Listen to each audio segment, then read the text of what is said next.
Security information and event management is a fundamental pillar of information security.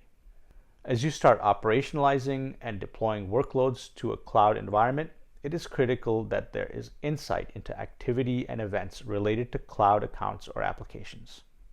It is important to have this monitoring in place in order to identify any anomalous or suspicious activity in cloud accounts, servers, networks, and applications. Also, to provide traceability for forensics and root cause analysis, and auditability for access to sensitive data or actions.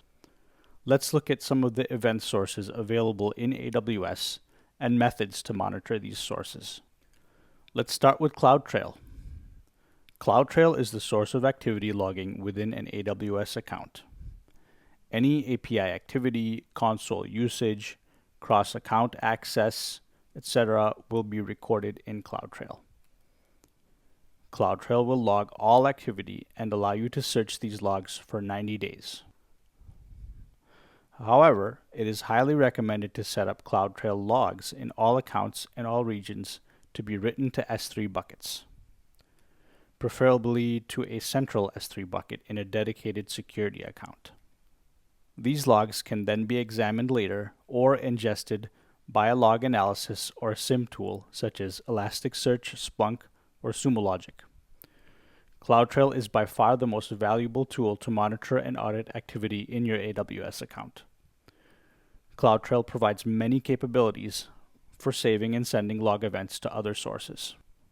When VPC flow logs are enabled, you will have insight into some metrics related to network activity. For example, connection attempts, rejects, allows or denies, source and destination IPs and ports, and packet and byte counts. It is important to note that VPC flow logs do not provide visibility into actual traffic content or payload. If you need visibility into network traffic content in order to perform more sophisticated detection of activity, you can enable VPC traffic mirroring. Once VPC traffic mirroring is enabled, you can ship this data to third-party network monitoring tools for further analysis.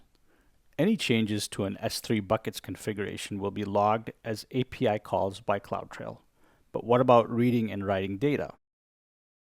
From a security standpoint, it is important to be aware of attempts to read or write objects to S3 buckets, especially those that contain sensitive or critical data.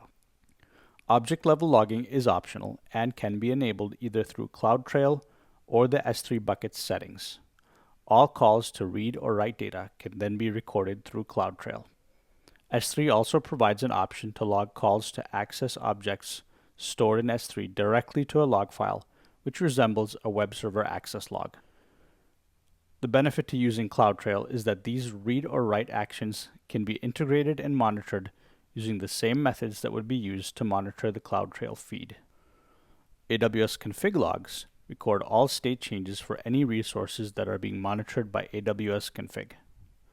These logs can be sent to a log analysis tool to gain deeper visibility into configuration state changes. If using Route 53 for DNS, DNS query logging is also available. This can be useful if your security program needs to monitor DNS queries for domains that are set up in AWS Route 53. Regardless of your choice to enable DNS query logging, AWS does maintain these logs behind the scenes and will use them for identifying suspicious activity. Operating system and security logs are also critical to identifying suspicious activity or auditing usage. These logs can be sent to CloudWatch logs or other log analysis tools or products that provide intrusion detection and dynamic host-based security event monitoring. As you can see, there are many event sources to gain data from. You'll choose different sources to detect different events and gain new insights. Next, we'll look at how to monitor some of the data from these sources.